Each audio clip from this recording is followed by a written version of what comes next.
Hey guys, this is John, and I'm back. I'm playing 5 Minute against MrBoris from bloody old England, or the UK, I guess is that flag.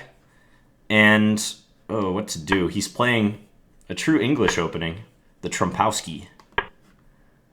Let's do this. Maybe I'll play c5. c5 seems like a fun move. Seems alright to do this. Let's go knight c6.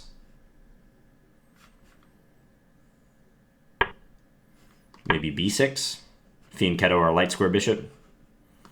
Who are you, MrBoris? You have a pretty good rating. Doesn't say on his profile. Does not say. He's anonymous. Okay, so I can decide whether I want to try to forestall his e4 advance or not. I'm just going to castle. I don't think it's crucial to avoid that yet. He can play a3. a3 would be a good move because then he defends the b4 square another time. Plays queen e2. Maybe rook c8. Again, I think he should go a3. He takes. Didn't really expect that. Okay, let's take with the pawn. He goes e4. So d6 seems obvious enough. Let's do it. He can jump his knight into c4. I was thinking I'd like to play knight g4, and then ideally trade the dark square bishops and stick one of my knights on e5. So I could think about that. However, if I play knight g4, he might play bishop g3. So I don't know that that's so favorable for me. Let's just break this pin. Or make him address the bishop. Probably he'll go bishop g3. That would be the most problematic move for me right now. If he trades, I'm happy with that. If he trades, I get my queen out and knight coming to e5 at some point. But at bishop g3, I may be able to lock his bishop out with e5 later on. He might play e5 himself. Let's just go knight b6.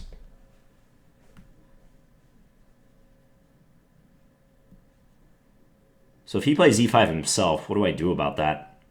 Because I can push d5, but then he's got this light square bishop staring into my position.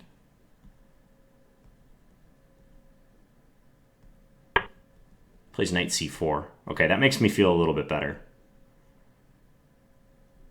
Because now I can trade, maybe just play queen c7. And if e5, I can play d5 with tempo. However, that won't be the end of the story on the diagonal. I may still have some problems there.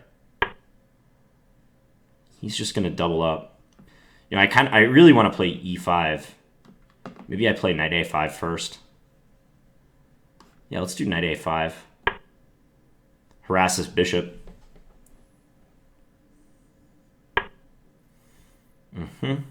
Now I can seriously think about e5.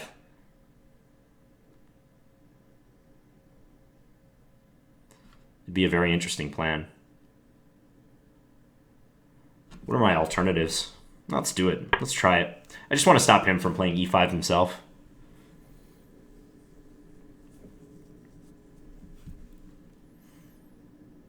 I'm hoping that this bishop proves to be a bad piece in the long run. In fact, if he plays bishop h4 right now, I'll probably play g5. Force his bishop back to g3 and then play like f6. Really put a bunch of pawns on dark squares. I don't think it's so out of the question.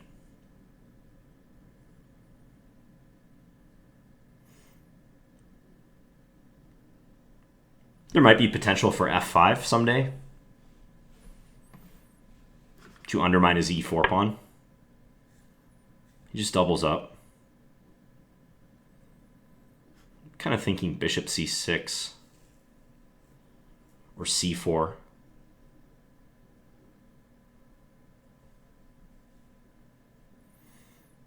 Maybe g6. How about g6? Bring our king up to g7. Looks all right.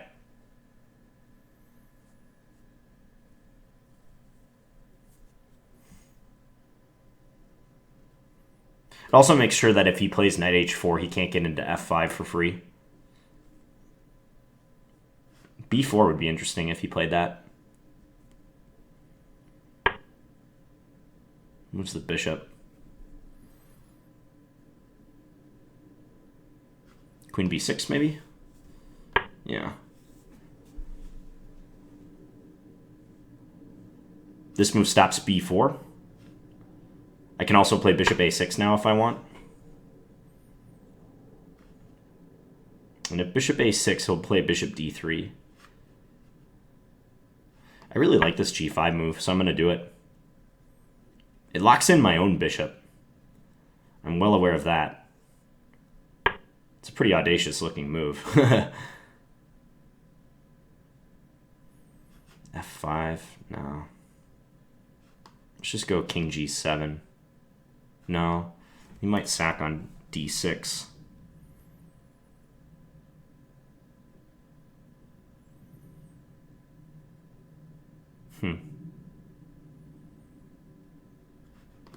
Okay, compromise. f6.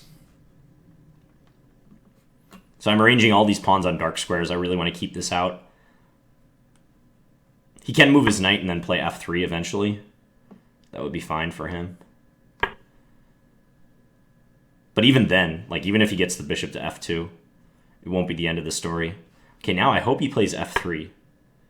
He does not. Okay, now I can go here and try to capitalize on his lack of coordination. He plays an aggressive move. Yeah, but what are you going to do about knight c4 now? Could also just simply... No, let's go knight c4. Attack that rook.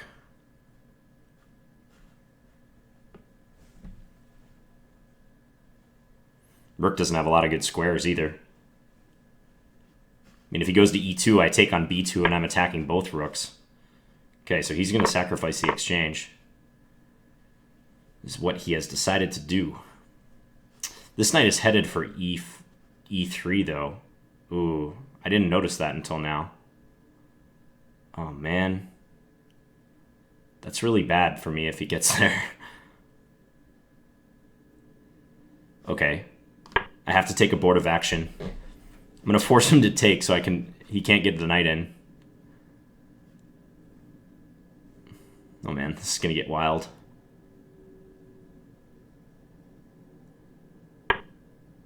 Just did it anyways. How can you just do that? I totally didn't think about the f5 weakness. Did not even cross my mind. Okay, I got to get my bishop back to e8.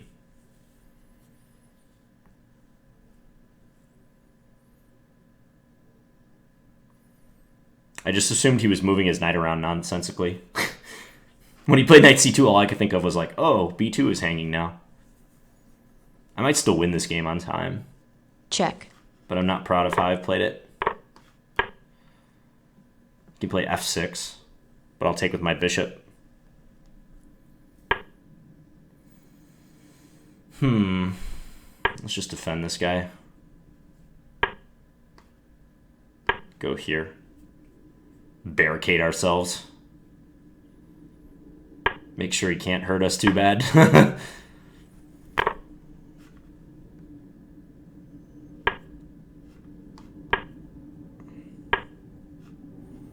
Yeah, he wants to trade some stuff.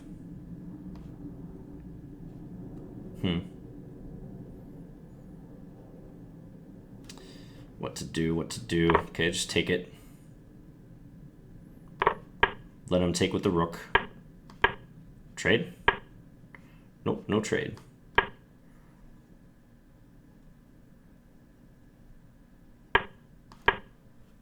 No trade.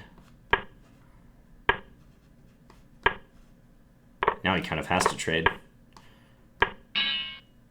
Yeah, and I won on time. Not my best win, but I'll take it. I totally misunderstood the point of knight f3 to e1 to c2. Bad. Okay, so this is a Trompowsky, which is bishop g5 against knight f6.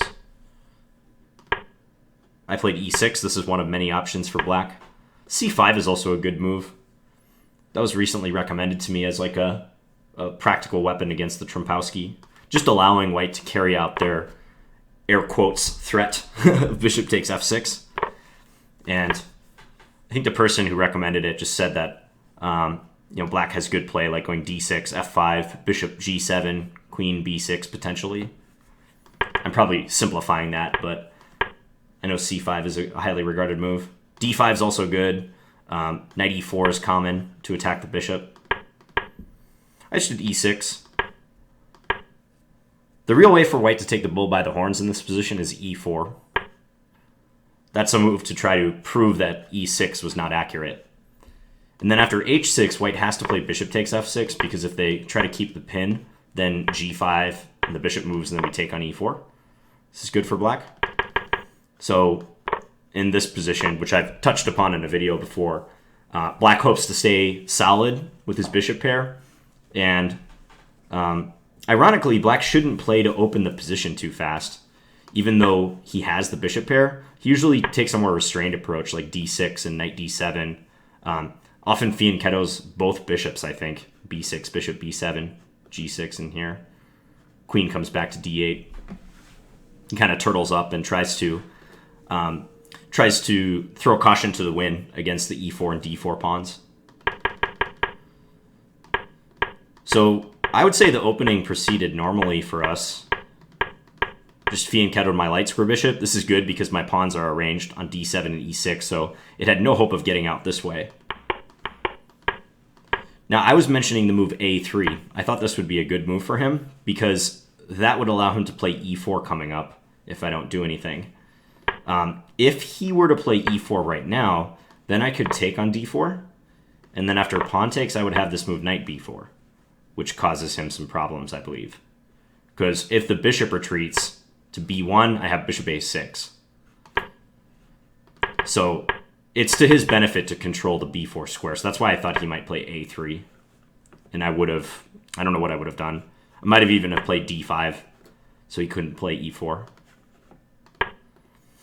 But he took. Yeah, that was surprising. I took this way, and he played e4. I wonder if d6 is not accurate here. The computer prefers d5 immediately. Yeah, but if d5, I didn't want this to happen. It's saying, no big deal, just take with the knight. This pin might have, or not this pin, this bishop being on the long diagonal might have made me more nervous than I actually should have been. Because it's only bad if he can get a queen-bishop battery going, like if he moves the bishop back and plays queen d3. But at the moment, it's a little far-fetched for him to just do that and mate me. If I really wanted to, like after this, I could even play like here and then put the knight on f8.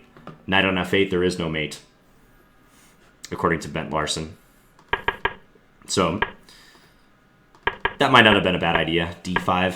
I played like a halfway move, d6. Bishop g3, that was good. Okay. Rook d2, and I went knight a5. I wonder if the computer is going to like e5 or not. So when I play e5, I chronically weaken f5 and d5. So strategically, it's a risky move. That's for sure. The computer thinks queen b6 is better. I just don't really see a plan associated with queen b6. His play seems very straightforward. Just doubles up and moves this bishop back. Starts attacking d6. So I do think I'm worse at this point. g6, maybe not so good. c4. Yeah, I thought about playing c4 as well, but I was afraid it would restrict my minor piece mobility. I wouldn't have bishop a6 anymore. My knight wouldn't be able to get into c4 in the future. So I did this, and then g5. This is an interesting pawn structure I have. Makes my dark square bishop pretty awful. And I have to take real care of my light squares, as was evidenced in the game. Wow, so he found a strong maneuver now. Now I was viewing this position through rose-tinted glasses. I thought I was just much better, and I thought that white had blundered. Knight here. And actually, b3 is a brilliant move, yeah. I was like, why is he just giving me the exchange when I didn't even have to work for it? And the answer is that he wants to get his knight to e3 when I can't exchange it. And it's worth the exchange for him. It's worth giving up his rook for a minor piece to do that. Wow, so I'm really in trouble at this point. Computer sees some way I can resist. Oh, rook cd8. So just move the rook and then play bishop c8. Yeah, I didn't think about that. It says this position is equal, but, I mean, is there anyone watching this who would not take white in this position? You'd have to be pretty materialistic to take black here. If my light square bishop goes, my entire position collapses. I can't believe the computer actually says I'm slightly better. I guess I shouldn't be surprised by that. Computers just love material. So I played f5 thinking I was going to, like, blow up the f5 square. Basically taking the approach like, you know, I'm not going to let your knight in. I'd rather let you take the pawn for free and then have me, like, block that square. Oh, yeah, I was going to play rook f6, so he couldn't go queen here. But even this must be bad. Yeah, knight e3, and he's got threats like that. That would have been a good way for him to play. That would have been painful. Instead, he did this. Huh, I could have played f4? Really? What happens after knight f5 and then take? I thought queen g6 was unstoppable. Ah, but the computer says no. You are mistaken. d5. That's a clever resource. And now the queen assists in defending g6, so queen g6 would not be just winning on the spot for white. Aha. Yeah, not something I'm going to see in a blitz game. Doubtful. I think you could give me this position with even a few more minutes on the clock. I probably wouldn't see that. It doesn't look like my queen can participate in the defense. The only way I thought the queen could participate is if I had time to do like that and offer a trade for his queen. So that's why I tried to rush my bishop back to e8. And I think I made a comment around here, like, I thought I might still win this game, but I was a lot worse still. I mean, just the time disadvantage. The time disadvantage basically negates his material advantage. Yeah, and he didn't manage to do anything in this time. Or do much, really. So, alright, lucky win. But against a 23-53, I'll take it. Hope you guys enjoyed that game. And I will be back tomorrow with some more videos. Thanks for watching, guys.